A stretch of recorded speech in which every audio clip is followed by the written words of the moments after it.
Hello, and welcome to the Lincoln Chronicles. It's a new podcast that we are starting talking about what else Abraham Lincoln. I'm Aaron Meyer. I am a principal in Southern Indiana, and I have started this podcast with my father. I'm going to let him introduce himself as well. We'll get into a little bit more about who we are and why we're doing this in a bit, but I'm going to let him go ahead and introduce himself. Hi, I'm Dennis Meyer. I'm a pastor in Indiana, one of the states that Lincoln lived in, like Aaron, who's down in Jasper, Indiana, right near Lincoln's boyhood home in Indiana. I'm a pastor and a student of the Civil War and, of course, the 16th president. I've seen a lot of things going on in the country, as Aaron has, and I lived through the 60s. And I'm wondering how the leadership of Abraham Lincoln would handle some of the current history that we're dealing with.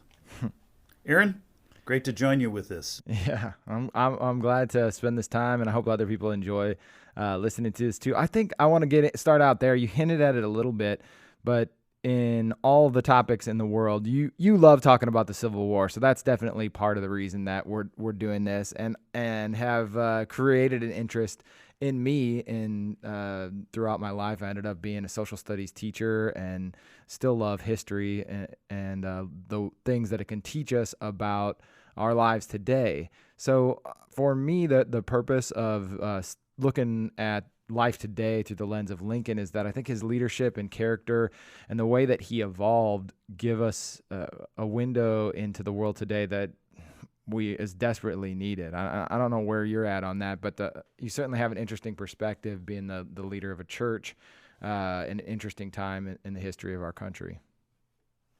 Well, Lincoln was never a member of a church, but he grew up reading the Bible and knew it probably better than a lot of church-going people. And, there's so much speculation about what shaped his own history. I've always felt like all of history is essentially autobiographical. We're not impervious to personal bias. We're not perfectly objective when we look back at things. And the thousands of volumes about Lincoln out there still leave us wanting to know more. And that's one of the things that I'm looking forward to, is just exploring some things about Lincoln, about Lincoln's growth, lessons from his personal growth and his maturity from his early days in Kentucky and Indiana and Illinois through the war years and as a war president. I think he's so interesting too. You hit that about how much is written about Lincoln, but I think one of the things that stood out to me, and we'll get into the book a little bit more and talking about which book we chose to start with, but was the amount that he wrote wasn't as much as you might have thought. I think one of the numbers was around 8 volumes to read on him, as opposed to something like 40 volumes on Thomas Jefferson. And you think about that, and you think, Lincoln coming a century later, that there'd be so much more about him. But his early years kind of lent itself to a more obscure upbringing and again a unique perspective, I think, in the country, and maybe informed his approach to and his leadership style. We certainly have a lot more information about him from his speeches, but there are certain subjects that in his speeches that he covers in sort of a tertiary way. He doesn't get in depth into his own philosophy. And we certainly see his feelings and his judgments change throughout his political career. One of the segments that we wanted to have as a part of the podcast is WWLD. I remember a few years ago when there were bracelets all over the place at church that were WWJD, asking what would Jesus do. Well, I kind of want to ask that same question sometimes, is what would Lincoln do?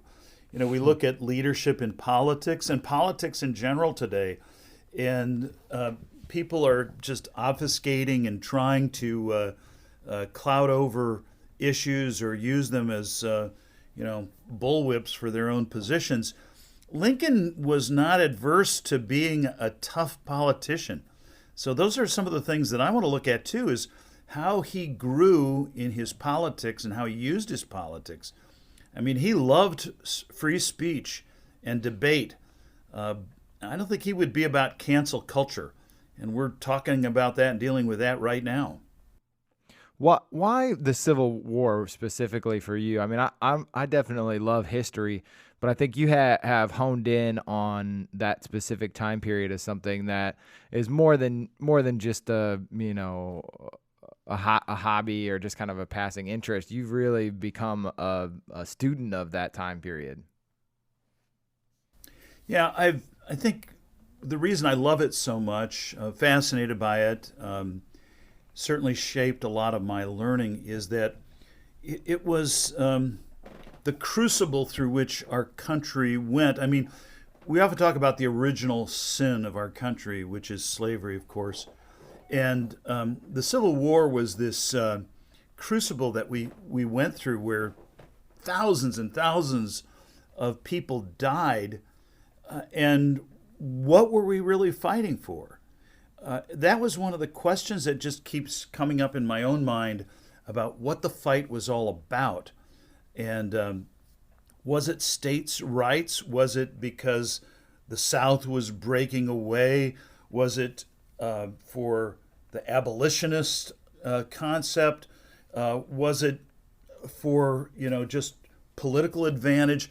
What were the reasons? And I think there are many. There are many reasons. And so why we keep studying it is because we're trying to get to the depth of what shaped us as a nation. I think Ken Burns did that fantastic series on the Civil War and talked about us being a country of states, and then after the Civil War becoming the United States.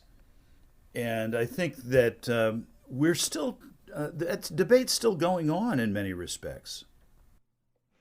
Yeah, I think that's 100% true. You can see that debate or that internal turmoil, perhaps because Lincoln's life ended too soon and the transition after the Civil War was never fully completed or was executed poorly by the subsequent presidents. So I think that's what led me, and the kind of turmoil we're feeling now led me to pick this book. Cassie, my wife, actually picked this out for me.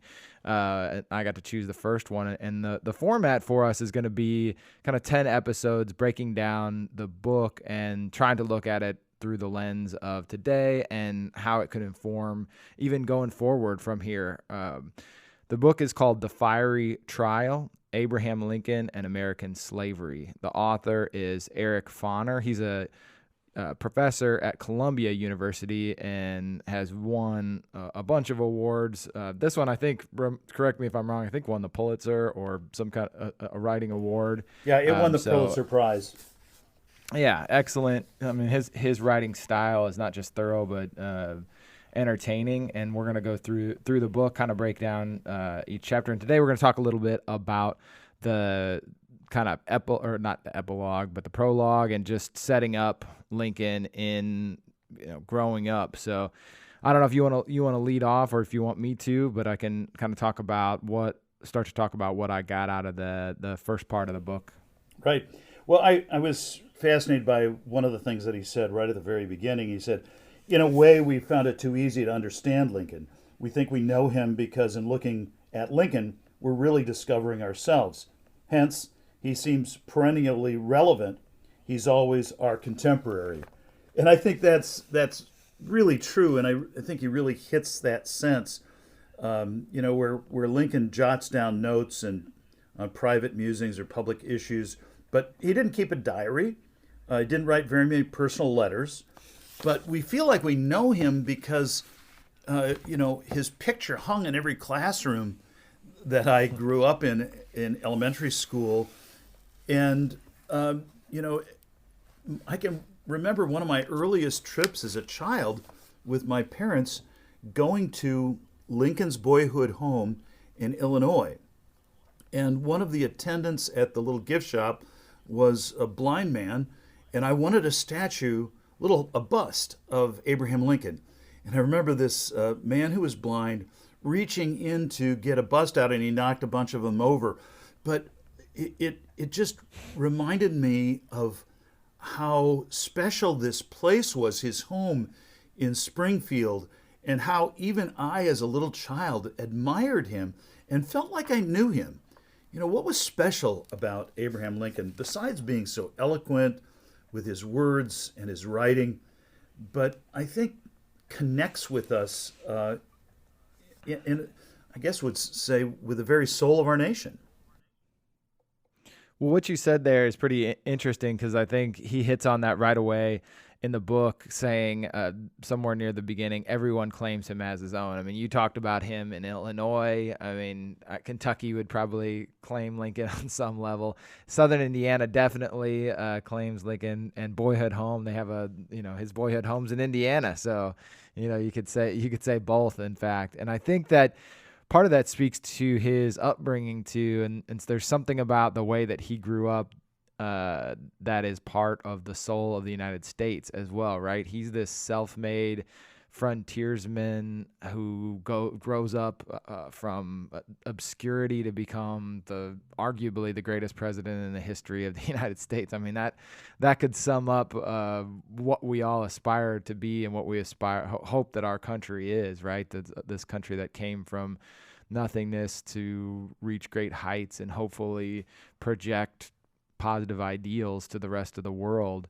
I think he encapsulates that in one person, and that's hard to do. And maybe that's more than what he was. Maybe that's more mythology than reality. Right. I mean, he is the guy who has sort of the core values of our society, and the myths of our society. The frontiers guy, the self-made man, the hero of the wilderness, the liberator of the slaves, the winner of the war, and then dies at the climax of it all. I mean, this is it's almost Shakespearean in the way it comes across. But yeah, I visited his home, the Sinking Springs in Kentucky, and it is still kind of a wild place with that imaginary cabin up on top of the hill, like a shrine to a god. And you walk up all these steps that they built years ago, and you enter into that room, and you walk around the replica, the imaginary cabin that he might have lived in. But his father and he had a very strained relationship, as we know, and his growing up in the years in Kentucky were pretty hard scrabble, and life was short, and it was risky, and land speculation was going on, and you didn't know if you had a decent title to your land. And obviously Thomas Lincoln got gypped. he got had some bad breaks, and so they moved to the promised land of Indiana, where you and I reside. And I think of that place that we visited, his boyhood home in Indiana, and the play that has gone on every summer for years. But Lincoln didn't much care for his time in Indiana. He lost his mother. Friends got sick. He had a strained relationship with his father. I don't think he liked the hard work of the frontier all that much. His brain was more that of an intellectual. So he struggled with his time here. And then, of course, the travels over to Illinois and kind of the beginning of his adulthood. Yeah, so let's fast forward a little bit, because this book, I think, more than just about who Lincoln is, focuses on that strain of his life in the development part of his life, and how he got to the point where he became the president to liberate the slaves, to emancipate them, however you want to say it. And I think that he led an interesting journey, and I don't know, you mentioned cancel culture and whatever words you want to use. He had the time to develop in the time that he was set. And, he was consistently, and I think his family, father included, was anti-slavery, um, but he also wasn't an abolitionist or radical. It took him a long time to get to real action, and I think that sets him in his time and place in an interesting way. It's difficult to look at because for me, I'm so used to things happening quickly and being able to access tons of information and process it, but it just wasn't like that then. I mean, again, just the places that you live, you've been to these areas, even today they're very sparsely populated and isolated, and it's just to change quickly in those areas would feel very foreign or risky, maybe even. Well, in Lincoln's life, I mean, the whole issue of slavery as he grew into adulthood was really undergoing a profound transformation. By the 1830s, when he enters Illinois politics, there was slave rebellion to deal with. There was the spread of Enlightenment ideas more so. And in the United States, there was kind of a combination of ideologies. So you could be anti-slavery without being an abolitionist. And I think that probably characterizes really the first stage, in a sense, of Lincoln's life. Thomas Lincoln was anti-slavery, but I think it was more because of the way he viewed what slavery was doing to his own personal economy. He was against it. He didn't like it. Right. And he saw people who owned slaves who were usurping his opportunities. And so I think moving to Indiana, where slavery's, existed at the time, he was really looking for an escape from land speculation. He was looking for more stability. And I'm sure Lincoln was picking up those anti-slavery vibes from his dad at an early age, and then, translating them into his own experience. But, it just sort of gestates during that period in Indiana. It doesn't really develop that much because he's just working at survival. He's working at the farm, and he's trying to learn things and just help his family. So those years in Kentucky, those years in Indiana may not have shaped a lot of the development other than impressions of being anti-slavery. Yeah, it's interesting because he comes in and they talk about condemning the practice on moral, political, economic grounds, but there is that next layer then that took him till later in life to act upon those things. And I think that is really is a reflection of where we are as a country right now. It's one thing to condemn and recognize that there is inequity and inequality in the country. And it's another to find a pathway to change that, and to then the next step is to actually do the work to change it. I mean, that's the difficult part, right? The recognition is one thing, but it's tough to go beyond that. I mean, he says later, and it's tough for me here now as a middle-aged man. When I was a younger person reading about Lincoln or anybody, you just think like these things are gonna happen. Like why aren't they happening? It's a good idea, or it's a terrible idea that needs to be eradicated. And he says he acted within the narrow limits of the possible, and that's just even reading that and listening back to it in my ears is tough to hear, but it's reality. And I think that, there's another saying, don't let the perfect be the enemy of the good. And I think maybe that's another way of restating that, but trying to find ways to move towards the ideal, the things that you believe in, or to eradicate the things that you view as, evils, but acting within those limits of the possible is such a constraint. It's a hard mental exercise, but also necessary if you want to make progress. Right. And, I think a lot of times we think of, a distinction between the North and the South.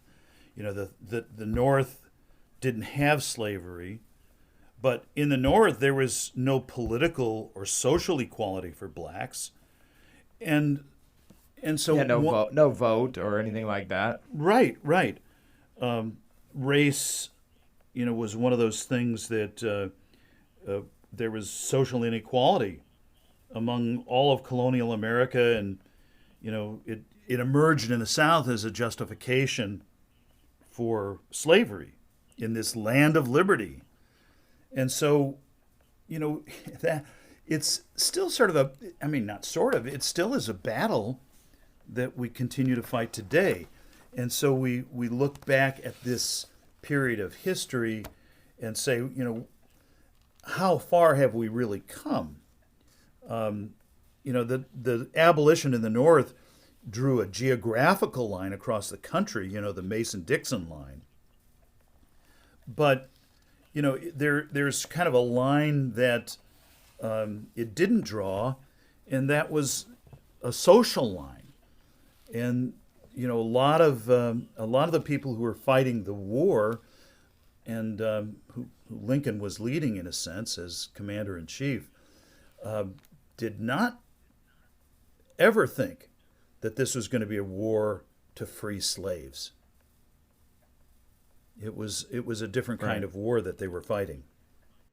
Yeah, and there was another line in there that I thought was excellent, and it kind of is the contrast to what I was just saying, is that what is possible wouldn't be achieved without people reaching for the impossible. So that's so often, I think that there is a reaction to people doing things that are pretty far outside of the norm, and it can be like, oh no, or a fear factor. But oftentimes that is pointing in the direction that we need to go. Maybe it's farther than we're ready for, but I think that, the abolitionists at this time, they were, reaching further than could be achieved in the moment. This is the 1830s, so decades before any of this would happen. But that them pointing in that and being courageous. I mean, they talked about, I'd never heard, I'm on a course getting Google dives when you learn about some of these historical figures, but they talked about the guy, and I'm going to blank on his name, who had the printing press, and he ends up, printing these abolitionist pamphlets and gets killed and just murdered. And you're just thinking, wow, how far away, he's really reaching for an ideal, and to show like how far away he was. Initially they threw all his printing presses in the river, and so he moved to another spot and ended up dying for that cause. And it's just amazing how the courage of some people can point the larger culture in that direction, even if it's not anywhere close to happening as they're doing it, because it just takes that incremental change to move a larger block of people in that correct direction.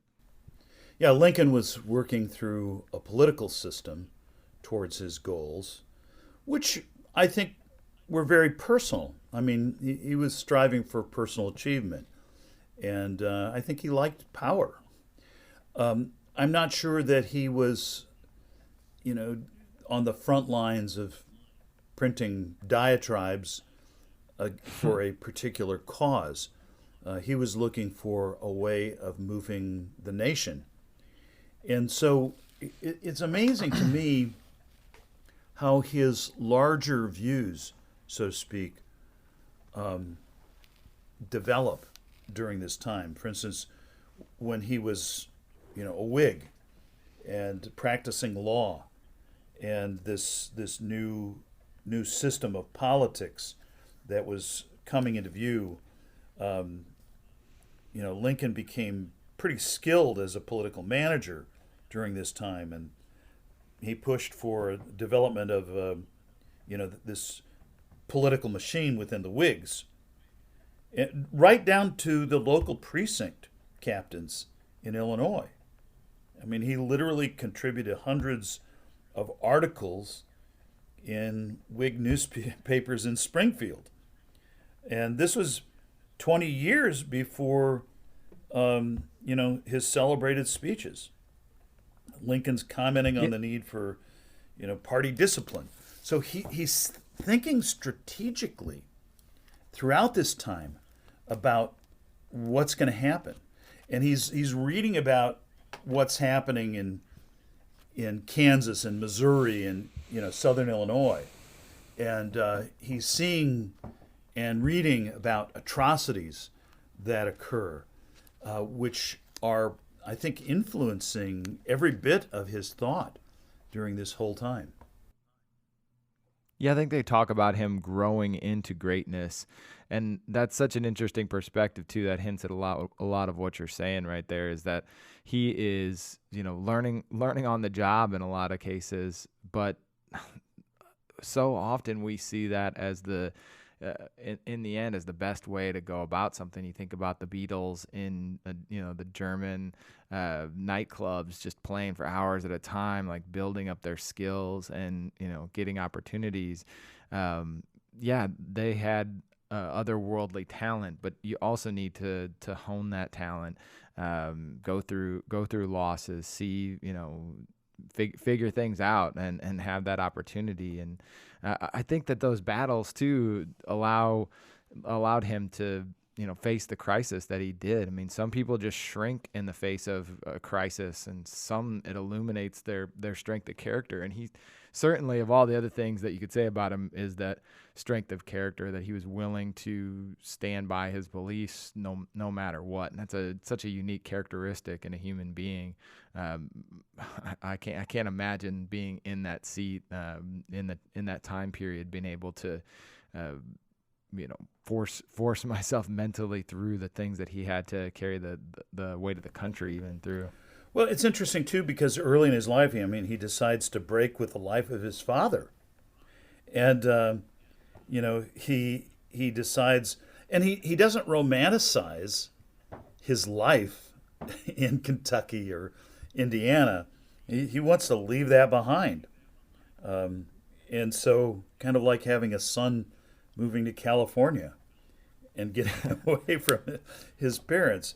But you think about how Lincoln, out of that hard scrabble existence, moves into an intellectual world and a political world where he's thinking so strategically and intellectually about the details of party systems and how to make that happen. It really is an incredible journey for him. We talked about having a little segment here too, called WWLD. You want to do that? Yeah, you ready for? Hang on just a second.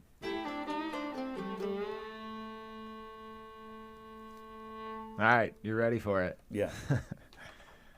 So the question of what would Lincoln do segment today is, what would Lincoln do with Twitter? And my answer is he loved free speech and debate, but he would definitely not be about cancel culture. But one of the things on Twitter that was going around was the Emancipation Memorial that depicts Lincoln holding the Emancipation Proclamation and standing over a shackled, kneeling African American. And it represents the abolition of slavery in the United States, but opponents have criticized that juxtaposition of a looming Lincoln above a black man on his knee. So, Twitter handles it one way, but how do you think Lincoln would handle it, Aaron? Yeah, I mean, we've talked a little bit about this. I think that the statue thing for me is such a tough thing because I don't walk by it every day, and I'm not a black man. So I could see certainly if my circumstances were different, perhaps I would feel differently about it. But it also gets back to something that I was saying earlier that I don't want to lose sight of.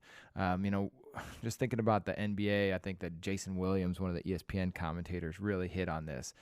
Before they got down to the bubble, a lot of the guys talked about really wanting to focus on messaging and equity. And then when they got down there and the first videos to come out were complaining about the food and what their rooms look like. And you start to lose the core of your message quickly if you cheapen the reason that you're there. You have to stay focused and on message if it's important.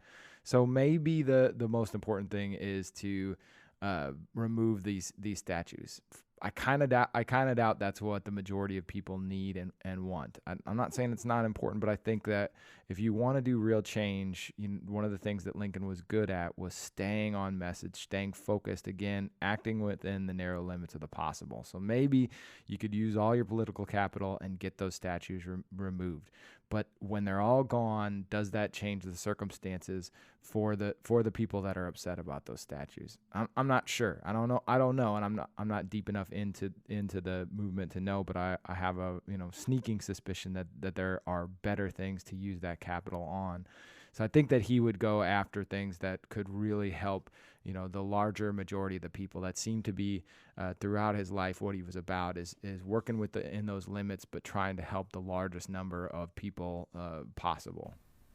So I went right to some source material, at least we think is source material, and what Lincoln actually said. When he and Tad walked into the capital of Richmond after it fell, newly freed slaves knelt to him. And Lincoln said, "You must kneel only to God and thank him for your freedom. Liberty is your birthright. God gave it to you as he gave it to others. And it is a sin that you have been deprived of it for so many years." Lincoln's own words. So I think that he loved politics and sought recognition, but he wouldn't want people kneeling to him. And I think that needs to be a part of either an explanation of that statue, right, or a better one put there. Yep. Because and that's what happens, right? People project their own hurt and the hurt that has been caused to them onto these symbols, and I think that's what happens. If you're saying, I didn't even know that, so thanks for sharing that. That changes the context of it, right? It's not Lincoln the emancipator, the conqueror, right? It's him saying, "Hey, no, it's been wrong. Like, get up. This is about your moment, not mine." And he's saying, "I'm no God." He's saying, "I didn't give you freedom," and our Bill of Rights says, life, liberty, and the pursuit of happiness. It's for all people. Should have been there all along. Should have been. Yep. On the next episode, we're going to talk about being naturally anti-slavery and always a Whig. You mentioned the Whigs. I'm going to have to do a little bit more research myself. I couldn't tell you much about the Whigs anymore. I'm sure I studied them at one point. Well, I think that Whig or Republican, Lincoln had his favorites in politics, and that carried him into the fray as the war years approached. So I'm looking forward to talking about it more, and what future books will bring. So thanks a lot for this opportunity, Aaron. Yeah, great start. Thank you.